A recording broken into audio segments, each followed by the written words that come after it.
दुस्सह की संतानों द्वारा होने वाले विघ्न और उनकी शांति के उपाय। मार्कंडेय जी कहते हैं, दुस्सह की पत्नी निर्माष्टि हुई। यह कली की कन्या थी।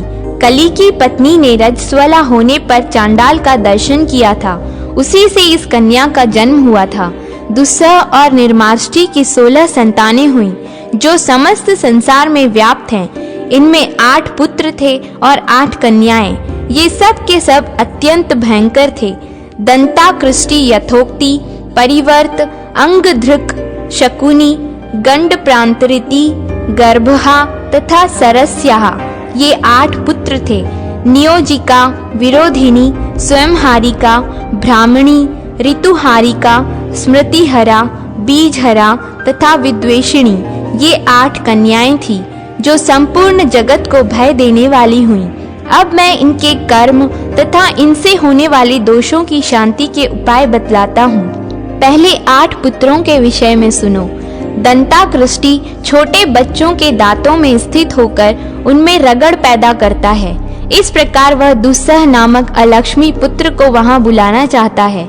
उसकी शांति के लिए सोए हुए बालक की शैया और दांतों पर सफेद सरसों छींटना चाहिए तथा सुवर्चला नामक औषधि से स्नान कराने और उत्तम शास्त्रों का पाठ कराने से भी यह दोष दूर होता है।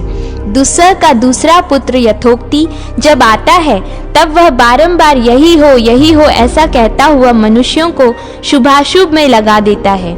यदि अकस्मात शुभाशुभ की प्रवृत्ति हो तो उसे यथोक्ति की ही प्रेरणा समझनी चाहिए।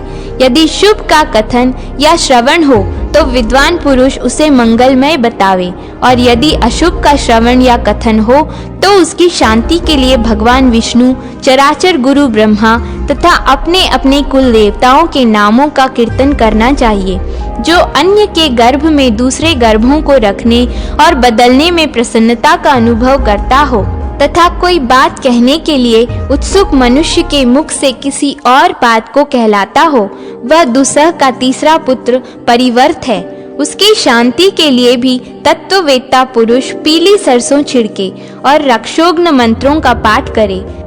अंगधृक नामक चौथा कुमार वायु के समान मनुष्यों के अंगों में प्रवेश करके स्फुरण आदि के द्वारा शुभाशुभ फल की सूचना देता है।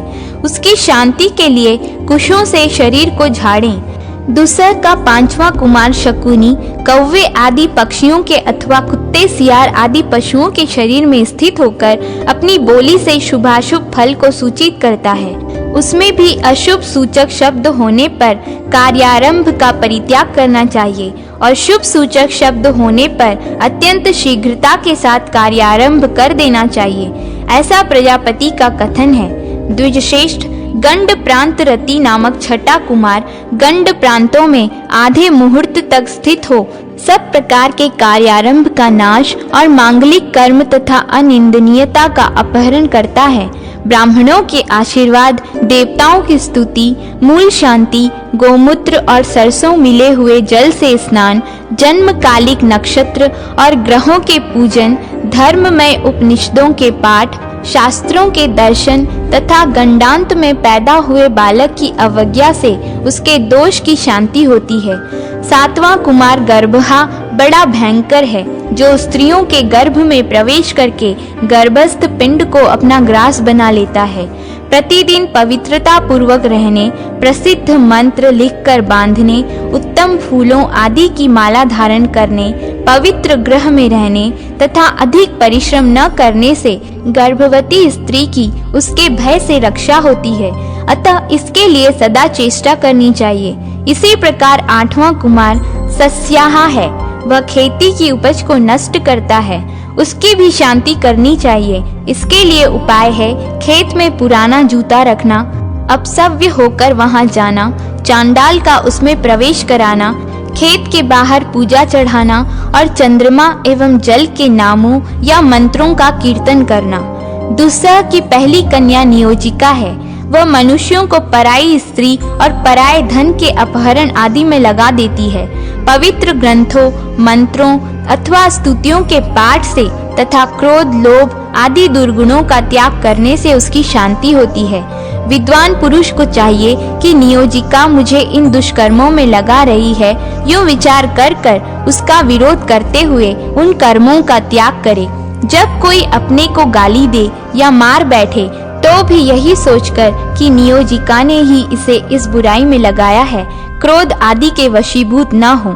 इसी प्रकार विद्वान पुरुष सदा इस बात का स्मरण करता रहे कि नियोजिका ही मुझको और मेरे चित्त को पर स्त्री संसर्ग में लगाती है। दूसरी कन्या का नाम विरोधिनी है। वह परस्पर प्रेम रखने वाले स्त्री पुरुषों में, भाई बंधुओं में, मित्रों में, पिता माता में, पिता पुत्र में तथा सजातीय पुरुषों में विरोध डाला करती है। अतः बलि कर्म करने, कठोर बातों को सहने तथा शास्त्रीय आचार विचार का पालन करने के द्वारा उसके भय से अपनी रक्षा करें। तीसरी कन्या का नाम स्वयं हारिका है। वह खलिहान से अनाज, घर और गौशाले से दूध, घी तथा बढ़ने वाले द्रव्य से उसकी वृद्धि नष्ट कर देती है और सदा अंतर्ध्यान रहती है। इतना ही नहीं, रसोई घर से अधपका अन्न तथा अन्न भंडार से अनाज चुरा लेती है और परोसी हुई रसोई को भोजन करने वाले मनुष्य के साथ स्वयं भी भोजन करती है। मनुष्यों के जूठे अन्न तक चुरा लेती है। जोते हुए खेत, घर और शाला से रिद्धि सिद्धि को हड़प लेती है। गायों और स्त्रियों के थनों से दूध गायब कर देती है। दही से घी, तिल से तेल, कुसुम्ब आदि का रंग तथा रुई से सूत हर लेती है। इस प्रकार स्वयं हारिका निरंतर अपहरण में लगी रहती है। उससे रक्षा होने के लिए अपने घर में मोर के जोड़े रखें। स्त्री की कृत्रिम मूर्ति बनाकर स्थापित करें। घर की दीवार पर रक्षा के मंत्र और वाक्य लिखें। घर के भीतर जूठन न रहने दें। हवन की अग्नि से तथा देवताओं को धूप देने से जो भस्म हो उसे लेकर दूध आदि बर्तनों में लगा दें। जो एक स्थान पर निवास करने वाले पुरुष के मन में उद्वेग पैदा करती है वह ब्राह्मणी नाम की कन्या है। उसकी शांति के लिए आसन, शैया तथा उस भूमि पर जहाँ मनुष्य रहता हो पीली सरसों छीट दें। साथ ही एकाग्र चित्त होकर पृथ्वी सूक्त का जप करें। दुस्सह की 5वीं कन्या स्त्रियों के मासिक धर्म नष्ट करती है, इसलिए उसे ऋतु हारिका जानना चाहिए। उसकी शांति के लिए स्त्री को तीर्थ में, देवालय के समीप, चैत्य वृक्ष के नीचे, पर्वत के शिखर पर तथा नदी के संगम एवं सरोवरों में नहलाना चाहिए। साथ ही चिकित्सा शास्त्र के ज्ञाता अच्छे वैद्य को बुलाकर उसकी दी हुई उत्तम औषधि का भी सेवन करना चाहिए। छठी कन्या का नाम स्मृतिहरा है। यह स्त्रियों की स्मरण शक्ति को हर लेती है। पवित्र एवं एकांत स्थान में रहने से उसकी शांति होती है। 7वीं कन्या बीजहरा कहलाती है। यह अत्यंत भयानक है। स्त्री पुरुषों के रजवीर्य का अपहरण किया करती है। पवित्र अन्न के भोजन तथा नित्य स्नान करने से उसकी शांति होती है। 8वीं कन्या विद्वेषिणी है, जो संपूर्ण जगत को भय देने वाली है। यह स्त्री अथवा पुरुष को लोगों का द्वेष पात्र बना देती है। उसकी शांति के लिए मधु, घृत, क्षीर मिश्रित तिलों का हवन एवं मित्रविंदा नामक यज्ञ करें।